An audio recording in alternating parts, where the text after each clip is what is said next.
ماہ رمضان میں اگر لوگوں کی حالات پر غور کیا جائے تو ہم لوگوں کو چار حصوں میں چار مختلف حالات میں پاتے ہیں۔ پہلی قسم ان لوگوں کی جنہیں ماہ رمضان نصیب ہوا اور رمضان شاید گزر جائے لیکن وہ اپنی اسی حالت میں رہے جو کہ رمضان سے پہلے جس حالت میں تھے، ان کے اندر کوئی تبدیلی، کوئی فرق نہیں پایا گیا۔ یہ ایک قسم لوگوں کی اگر ہم غور کریں ہمارے معاشرے سماج میں ایسے لوگ پائے جاتے ہیں۔ دوسری قسم لوگوں کی ماہ رمضان میں جو روزہ رکھتے ہیں اور دیگر چند عبادات کا اہتمام کرتے ہوں گے لیکن دن بھر سو کر گزارتے ہیں، نیند کی حالت میں گزارتے ہیں اور رات بھر جاگ کر کے گزارتے ہیں، اور دن بھر اس لیے سو کر گزارتے ہیں یا اکثر حصہ دن کا اس لیے سو کر گزارتے ہیں تاکہ بھوک کا احساس نہ ہو، سوئے رہیں سحری کے بعد یہاں تک کہ افطار کا وقت ہو یا کچھ حصہ دن کا باقی رہ جائے تو بیدار ہو جائیں، نیند سے اٹھ جائیں اور کچھ دیر میں کیا ہے افطار کر لیں گے، تو بھوک کا احساس انہیں نہ ہو، اس لیے دن بھر سو کر گزارتے ہیں اور رات بھر جا کر گزارتے ہیں۔ اور رات جاگنے کے مقصد ان کا عبادت کرنے کا مقصد نہیں بلکہ لہو و لعب اور لا یعنی کاموں میں اپنے آپ کو مشغول رکھنا، رات بھر کھا پی کر کے کیا ہے گزارنا۔ یہ بھی ایک قسم لوگوں کی جو کہ دوسری قسم ہے لوگوں کی ماہ رمضان میں پائی جاتی ہے۔ ایک تیسری قسم ماہ رمضان میں لوگوں کی کہ رمضان پا لینے کے بعد صرف ماہ رمضان تک ان کے اندر تبدیلی رہتی ہے، لیکن جیسے ہی رمضان گزرے گا، رمضان اختتام کو پہنچے تو وہ اپنی پرانی حالت میں آ جاتے ہیں۔ اگر رمضان سے پہلے نماز کی پابندی نہیں تھی، قرآن کی تلاوت کی پابندی نہیں تھی، جیسے ہی رمضان آئے ماہ رمضان کا روزہ رکھتا ہے اور اسی طرح قرآن کی تلاوت کرتا ہے، 5 وقت نماز کی پابندی کرتا ہے، لیکن جیسے ہی رمضان گزر جائے تو مسجد سے غائب ہو جاتا ہے، قرآن کی تلاوت کو ترک کر دیتا ہے اور پھر کبھی نفل روزوں کے بارے میں سوچتا بھی نہیں۔ یہ بھی ایک قسم لوگوں کی معاشرے میں سماج میں پائی جاتی ہے۔ یہ کوئی بہت اچھا طریقہ نہیں ہے ماہ رمضان گزارنے کا، بلکہ یہ اخلاص کی کمی کی علامت ہے۔ اگر اخلاص ہوتا،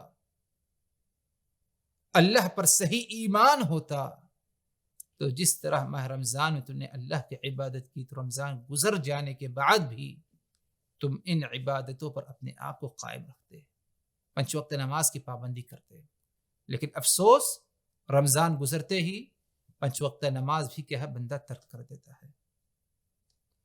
ایک چوتھی قسم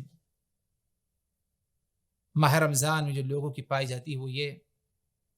کہ رمضان آتے ہی ان کے اندر اور ان کی زندگی میں ایک قسم کا انقلاب آ جاتا ہے۔ نماز کا پابند تھا، قرآن کی تلاوت کا پابند تھا، نفلی روزوں کا اہتمام کیا کرتا تھا اور بھی تمام عبادات کا اہتمام کیا کرتا تھا، پابندی کے ساتھ ماہ رمضان آ جائے تو مزید اور زیادہ محنت کوشش کرتا ہے اور یکسو ہو کر کے اپنے آپ کو ہر لا یعنی کاموں سے فارغ کر کے اللہ تبارک و تعالیٰ کی عبادت میں مصروف ہو جاتا ہے، مشغول ہو جاتا ہے، اور رمضان رخصت ہونے لگتا ہے، رمضان اختتام پر پہنچتا ہے تو اس کے اندر بے چینی کی کیفیت ہوتی ہے، اس کو ایک قسم کی تکلیف محسوس ہوتی ہے اور ایک فکر میں ہوتا ہے کیا پتا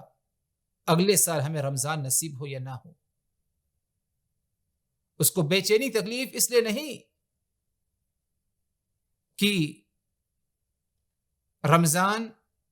میں ہم نے روزہ نہیں رکھا، یہ نیکی نہیں کی، بلکہ روزہ رکھا، تمام نیکی کا جد و جہد سے کام لیا، ایک قسم کی بے چینی اس کی کیفیت بدل جاتی ہے۔ اس لیے رمضان کی محبت، رمضان کی شوق میں، اور جب رمضان گزر جاتا ہے، رمضان اختتام کو پہنچتا ہے، تو بعد رمضان بھی ان تمام عبادات کا سلسلہ باقی رکھتا ہے جن کا اہتمام اس نے ماہ رمضان میں کیا، چاہے وہ نفل روزے کے ذریعے ہو یا 5 وقت نماز کی پابندی، نفل نمازوں کی پابندی، تہجد کا اہتمام، قرآن کی تلاوت کا اہتمام۔ یہ بھی ایک طبقہ معاشرے میں، سماج میں پایا جاتا ہے۔ تو کہنے کا مقصد یہ حضرات کہ اگر رمضان آنے پر ہم غور و فکر کریں اپنے معاشرے پر، اپنی سماج پر، تو تمام لوگ رمضان پا لینے کے بعد ایک حالت میں نہیں، ان کی ایک کیفیت نہیں ہوتی، بلکہ 3-4 حالتوں میں کیا ہے، مختلف تقسیم ہوتے ہیں، جن کی جو ہے تفصیل بیان کی گئی۔ اور یقیناً جو آخری قسم بیان کی گئی لوگوں کی،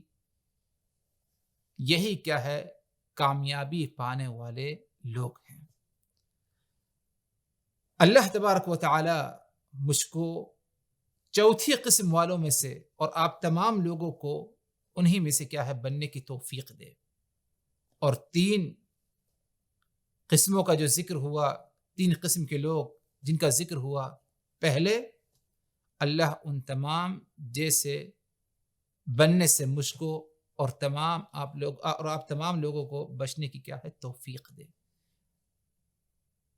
تاکہ ماہ رمضان سے جب ہم بھرپور فائدہ اٹھا سکیں، اللہ کی توفیق سے ہمیں اس پر کیا ہے زیادہ سے زیادہ اجر و ثواب مل سکے۔ والسلام علیکم ورحمۃ اللہ وبرکاتہ۔